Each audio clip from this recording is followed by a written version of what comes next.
Welcome friends, summer defence education 11 में आपका स्वागत है दोस्तों। और आज अपन थर्मोडायनेमिक्स का कंटिन्यू पार्ट करते हुए आज अपन चर्चा करेंगे उष्मागति के नियमों के बारे में, जो कि बहुत ही इंपॉर्टेंट रहने वाला है, क्योंकि इससे थ्योरेटिकल क्वेश्चन बहुत बन सकते हैं। जिस प्रकार से आजकल के ट्रेंडिंग एग्जाम में चल रहे हैं, कथन देकर क्वेश्चन, स्टेटमेंट वाले क्वेश्चन, तो इस प्रकार के जो स्टेटमेंट वाले क्वेश्चन है, तो इस जो भाग है, ये जो नियमों से रिलेटेड है उष्मागति के, इनसे बहुत सारे क्वेश्चन बन सकते हैं।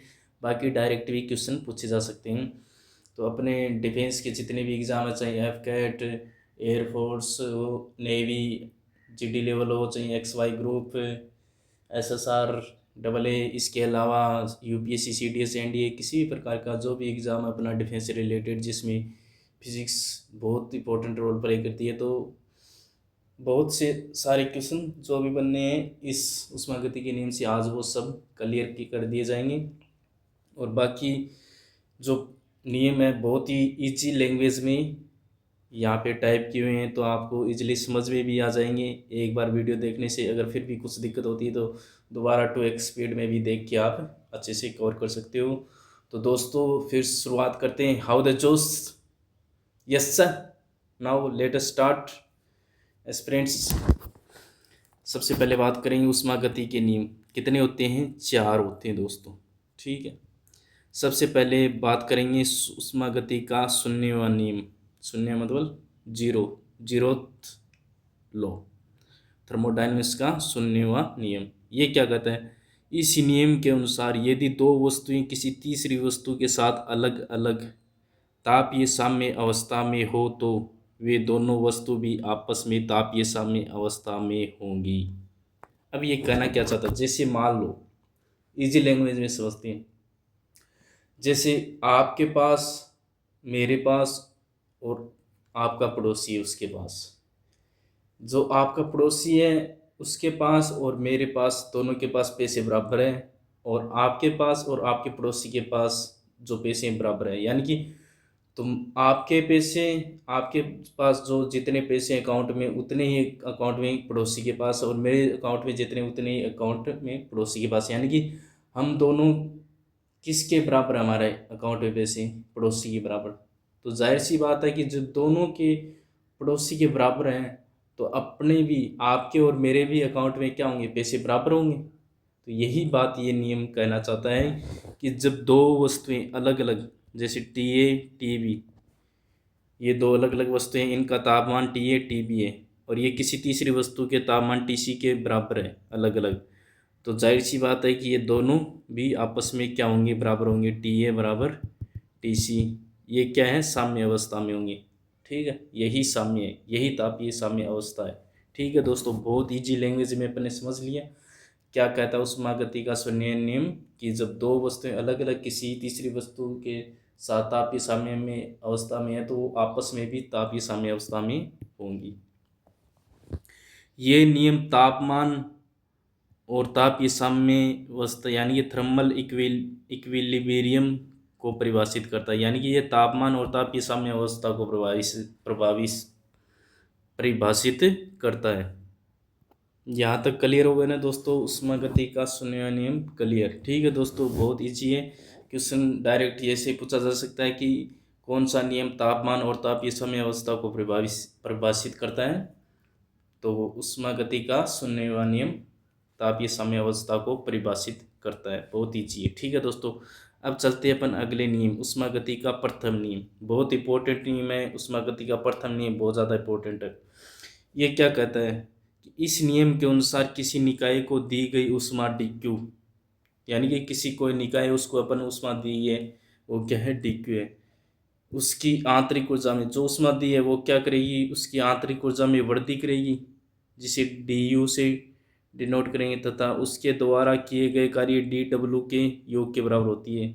यानी कि जो अपन ने उष्मा दी है किसी निकाय को, वो क्या क्या काम आएगी? एक तो उसके आंतरिक ऊर्जा में वृद्धि के, दूसरी जो उसके द्वारा किया गया कार्य, जो उष्मा दी है उसके द्वारा जो निकाय में जो कार्य किए गए उसमें काम आएगी। ठीक है दोस्तों, तो इसको गणितीय रूप में क्या लिखेंगे, dq जो दी गई उष्मा किसके बराबर होगी, du plus dw। D you यहाँ पर क्या है, आंतरिक ऊर्जा, और डी डब्ल्यू किया गया कार्य।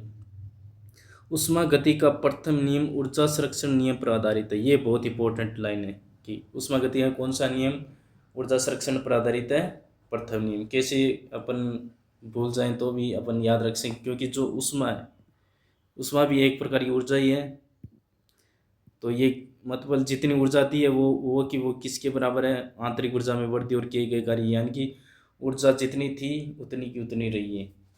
उसके रूप चेंज हो सकते हैं। न तो ऊर्जा संरक्षण का नियम क्या कहता है कि ऊर्जा को ना तो उत्पन्न किया जा सकता है और ना समाप्त किया जा सकता है। ऊर्जा को एक फॉर्म से, एक रूप से दूसरे रूप में चेंज कर सकते हैं। जैसे आप बोल दोगे सर कि जैसे अपन तो हाइड्रो पावर में ऊर्जा उत्पन्न करते हैं, बिजली उत्पन्न करते हैं। हाँ करते हैं, लेकिन अपन यूज क्या ले रहे हैं, यूज क्या ले रहे हैं, पानी की गतिज ऊर्जा को यूज ले रहे हैं। गतिज ऊर्जा को अपन किस में ट्रांसफर कर रहे हैं, टरबाइन घुमाने में, और टरबाइन घुमाकर यांत्रिक ऊर्जा बन रही है, और यांत्रिक ऊर्जा से फिर जनरेटर घूमने से जो बिजली उत्पन्न होगी वो किस में रूप में आ जाएगी, विद्युत ऊर्जा के रूप में आ जाएगी। यानी कि एक रूप से दूसरे रूप में चेंज हो गई। हालांकि जितनी गतिज ऊर्जा सी थी उतनी की उतनी ही विद्युत ऊर्जा उत्पन्न होगी। ठीक है दोस्तों, तो ऐसा नहीं है कि उत्पन्न की कर दी तो हमने उत्पन्न कर दिया हाइड्रो पावर लगाकर, नहीं, अपने ऊर्जा के एक फॉर्म को दूसरे रूप में चेंज कर सकते हैं बस। नेक्स्ट, यदि निकाय को उष्मा दी जाती है, यानी कि कोई निकाय उसको उष्मा देंगे तो डी क्यू धनात्मक, जाहिर सी बात है, उष्मा दी है तो डी क्यू धनात्मक ही दी है। यदि निकाय से उष्मा ली जाती है, यानी कि कोई मतलब हाई टेम्परेचर की वस्तु है, हाई टेम्परेचर का निकाय, तो उससे उष्मा लेंगे तब तो क्या हो जाएगा, डी क्यू ऋणात्मक, और उसको उष्मा देंगे तब क्या कहलाएगा, डी क्यू धनात्मक हो जाएगा। ठीक है दोस्तों, बहुत सिंपल है, कुछ हार्ड नहीं है इसमें। जीवन में कुछ भी हार्ड नहीं है सोचे तो, और जीवन में बहुत कुछ हार्ड है। अगर नेगेटिव सोचे तो, पॉजिटिव सोचे तो कुछ भी हार्ड नहीं है, नेगेटिव सोचे तो बहुत कुछ हार्ड है। सांस लेना भी हार्ड है। यानी कि जीवन में पॉजिटिविटी होना बहुत ज़रूरी है। किसी भी संदर्भ में बात की जाए, लाइफस्टाइल है, जितना आप पॉजिटिव रहोगे, आप पर लोग ताने मार रहे हैं, आप फेल हो रहे हो, पड़ोसी आपके बारे में कुछ बोल रहे हैं, घर वाले कुछ बोल रहे हैं, इस चीज़ को आप अपने माइंड में घर कर गई आपके, या फिर आपने इसको दिमाग पर ले लिया, नेगेटिव ले लिया, तो आप ज़िंदगी में असफल हो जाओगे। ठीक है, जो लोगों का काम है बोलना, प्रशंसा करना, निंदा करना, आप उस चीज़ पर फोकस मत कीजिए। आप पर भरोसा कीजिए खुद पर कि मैं अच्छा किया था, हालांकि फेल हो गया, कोई बात नहीं, मैं इससे बेस्ट अगले जो भी अपना आएगा प्रयास रहेगा उसमें अपना बेस्ट दूंगा, और मैं ज़रूर सक्सेस होऊंगा एक दिन। ये अंदर अपने अंदर पॉजिटिविटी को जागृत रखना है। फेल भी हो जाओ तो अपने का क्या बेस्ट किया, उस चीज़ से प्रेरणा लो। उतना बेस्ट किया काम, छोटी सी मिस्टेक रही उसको सुधारने की कोशिश कीजिए। इसलिए जीवन में लोगों क्या सोच रहे हैं आपके बारे में, ये सोचना बंद कर दीजिए, तभी आप एक अच्छी दिशा में जा सकते हैं। अगली लाइन क्या कहती है, यदि निकाय की आंतरिक ऊर्जा में वृद्धि हो तो डी यू धनात्मक तथा कमी हो तो डी यू ऋणात्मक। यानी कि अगर आंतरिक ऊर्जा में वृद्धि होगी तो डी यू क्या होगा, धनात्मक होगा, जाहिर सी बात है। कमी होगी तो ऋणात्मक डी यू। यदि निकाय द्वारा कार्य किया जाता है तो डी डी डब्ल्यू धनात्मक होगा, यानी कि जो निकाय है उसके द्वारा कार्य किया गया है तब तो डी डब्ल्यू धनात्मक आएगा, और निकाय पर कार्य किया जाता है तब डी डब्ल्यू ऋणात्मक आएगा। यानी कि जब डी डब्ल्यू धनात्मक कब होगा, जब उस पर निकाय खुद कार्य करेगा तब, और निकाय पर कार्य किया जाता है किसी दूसरे की सहायता से, तब डी डब्ल्यू ऋणात्मक। ठीक है दोस्तों, ये दो नियम पढ़ लिए अपने, दोनों ही अच्छे और महत्वपूर्ण नियम हैं। अब चलते हैं नेक्स्ट स्लाइड पे। नेक्स्ट स्लाइड पे अपना उष्मागति का द्वितीय नियम, 3 नंबर पर क्या है, उष्मागति का द्वितीय नियम। पहले अपने शून्यवां नियम, प्रथम नियम, अब द्वितीय नियम। ये क्या कहता है, उष्मा स्वतः ही कम तापमान वाली वस्तु से अधिक तापमान वाली वस्तु की ओर प्रवाहित नहीं हो सकती। इसके साथ ही ब्रह्मांड की कुल एंट्रोपी हमेशा बढ़ती रहती है। आपने कभी देखा है कि आपको मान लो छत पर पानी चढ़ाना है तो क्या ऑटोमेटिक बिना मोटर के ही छत पे लगी हुई टंकी में पानी चढ़ जाता है? बताइए ना। नहीं ना, बिल्कुल नहीं, क्योंकि वो ढलान की ओर बह सकता है। आपको छत पर चढ़ाना है तो उसके लिए आपको कुछ बाह्य एनर्जी देनी पड़ेगी, या फिर बाह्य कोई ऐसी टेक्निक डेवलप करनी पड़ेगी ताकि प्रेशर से पानी ऊपर चला जाए।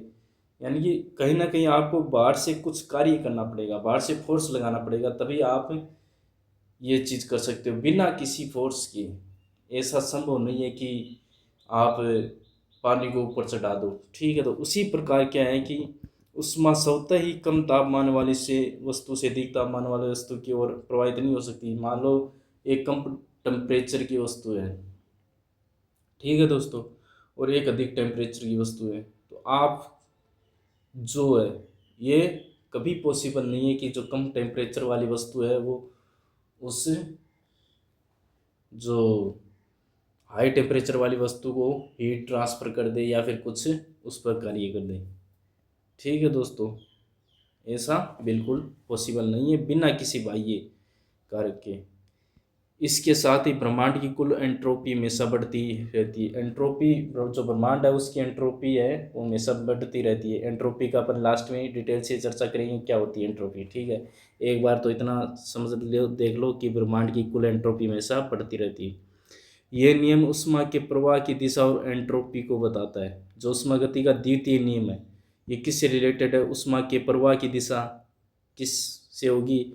कम ताप से अधिक ताप की ओर, यानी ऊष्मा का प्रवाह अधिक ताप वाली वस्तु से कम ताप वाली वस्तु की ओर ही होगा। यानी कि जो अधिक ताप वाली वस्तु है उसका जो ऊष्मा है वो कम ताप वाली वस्तु के पास जाएगी, यही कहना चाहता है। ये डायरेक्शन हो गई उसकी। ठीक है दोस्तों, ऊष्मा प्रवाह की दिशा और एंट्रोपी को बताता है ये द्वितीय नियम। इसमें जो इम्पोर्टेंट चीज़ है वो है, इस जो मतलब स्टेटमेंट वाले क्वेश्चन बन सकते हैं तो इस नियम से बनने की संभावना ज़्यादा है, उष्मा गति के द्वितीय नियम से। ये क्या कहता है? क्लासियस का कथन।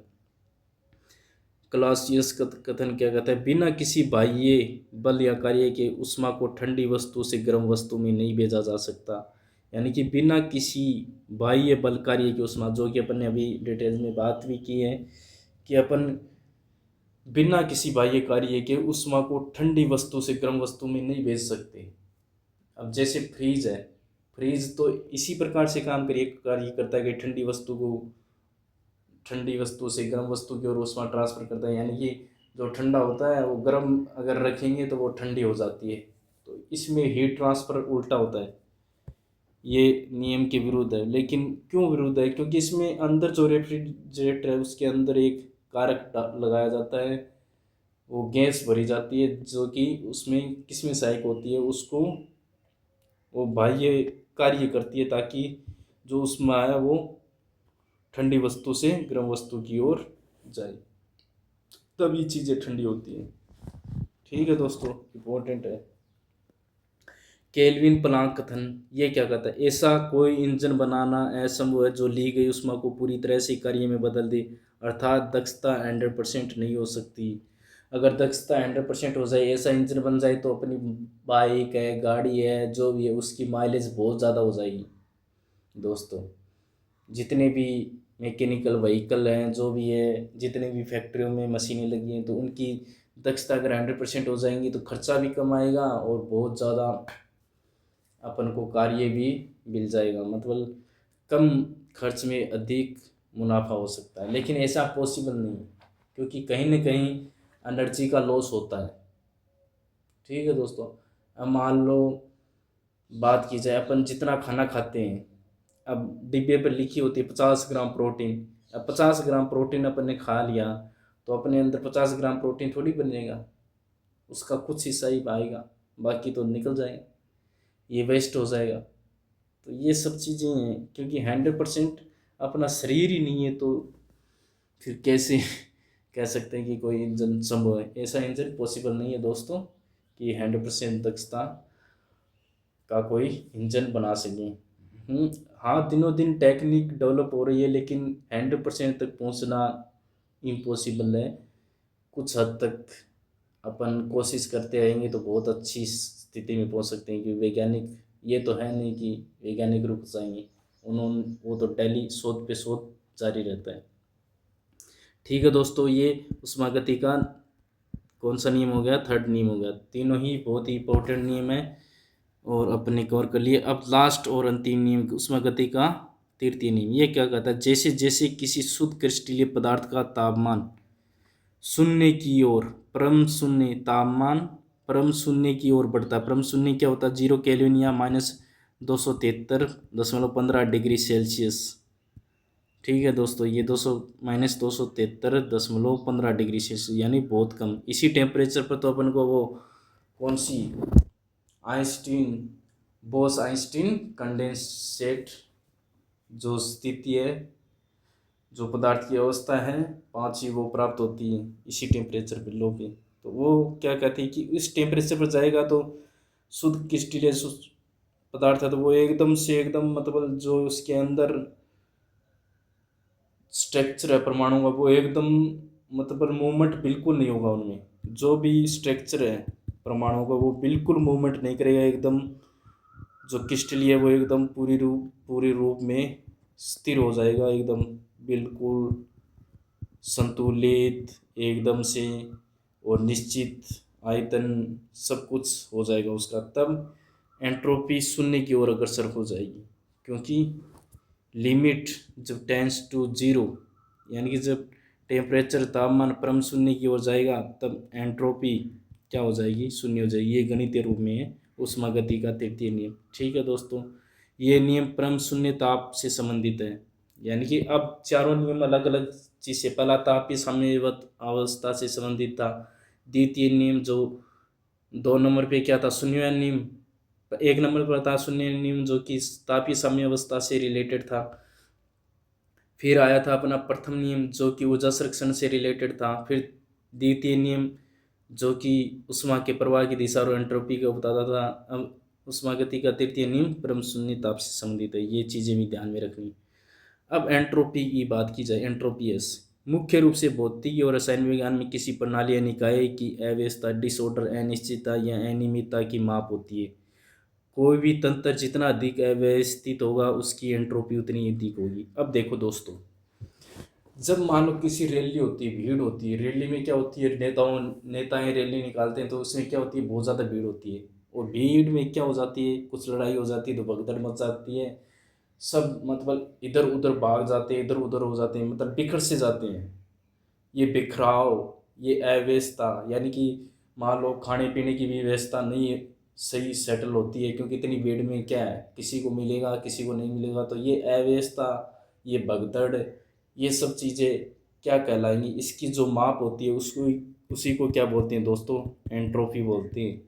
बहुत ईजी वर्ड में मैंने बता दिया एंट्रोपी क्या होती है, मतलब अव्यवस्था, भगदड़। उसी प्रकार से परमाणुओं में होता है। अब मान लो ठोस है, ठोस के परमाणु तो एक निश्चित स्थान पर होते हैं और निश्चित आयतन होता है उनका, जबकि द्रव और गैस, इनको गर्म करने पर इनका आयतन बढ़ जाता है, प्रसार हो जाता है जल्दी, और गैसों में तो बहुत ज़्यादा ही प्रसार होता है। तो इस प्रकार से क्या हुआ, क्या समझे आप कि ठोसों में क्या है, ठोसों में एंट्रोपी क्या होती है, बहुत कम होती है, क्योंकि उसकी व्यवस्था निश्चित होती है, उसका ऑर्डर निश्चित होता है, उसमें भगदड़ नहीं होती है परमाणुओं के बीच में, एक निश्चित स्ट्रक्चर में वो व्यवस्थित होते हैं। जबकि गैसों और द्रवों में क्या है, परमाणु या उनके कण इधर उधर गति करते रहते हैं, तो उसके अव्यवस्था होती है, भगदड़ होती है। तो इस वजह से उनमें क्या होती है, ठोसों की अपेक्षा ज़्यादा एंट्रोपी होती है। जबकि सबसे ज़्यादा गैसों में होगी, क्योंकि गैसों में सबसे ज़्यादा परमाणु या कण इधर उधर भटकते हैं, इसलिए गैसों में सबसे अधिक एंट्रोपी होगी। जो उष्मा गतिकी के लिए एंट्रोपी डेल एस और एंट्रोपी को एस से डिनोट करते हैं, ये भी ध्यान रखना है। डेल एस बराबर कितना हुआ, क्यू रिवर्स। क्यू रिवर्स का मतलब रिवर्सिबल हीट ट्रांसफर, यानी कि व्युत्क्रमणीय उष्मा संचरण। और टी एब्सोल्यूट टेम्परेचर, परम शून्य यानी कि परम ताप जो कि केल्विन में लेना है। और delta S change of entropy, ये क्या है, गणितीय रूप है एंट्रोपी का उष्मागति के लिए, ये भी डायरेक्ट आ सकता है स्टेटमेंट में। ठीक है दोस्तों, तो बहुत अच्छे से सिंपल से एग्जाम्पलों की सहायता से अपने चारों नियम अच्छे से देख लिए, और शायद ही आप भूल पाओगे ये नियम दोबारा, क्योंकि अपने बहुत ही ईजी जो कि अपने आसपास से संबंधित एग्जाम्पल लेकर अपने इन चीज़ों को कवर किया है। और उम्मीद है कि आने वाले एग्जाम में अगर उष्मागति के नियम से रिलेटेड कोई क्वेश्चन आएगा तो अपना गलत नहीं होगा। ये कॉन्फिडेंस अपने अंदर रखना है कि मैंने जो पढ़ा है वो बहुत अच्छा है, पर्याप्त है, और मैं इसे एग्ज़ाम में बेस्ट दूंगा। ठीक है दोस्तों, तो जीवन में कभी घबराना नहीं, पॉजिटिव रहना है। दुनिया आपके बारे में क्या बोलती है, क्या सोचती है, इस चीज़ से परे रहो। इस चीज़ को माइंड में लेना ही नहीं है। ठीक है दोस्तों, मिलते हैं फिर नेक्स्ट वीडियो में। तब तक के लिए नमस्कार, जय हिंद, जय भारत दोस्तों।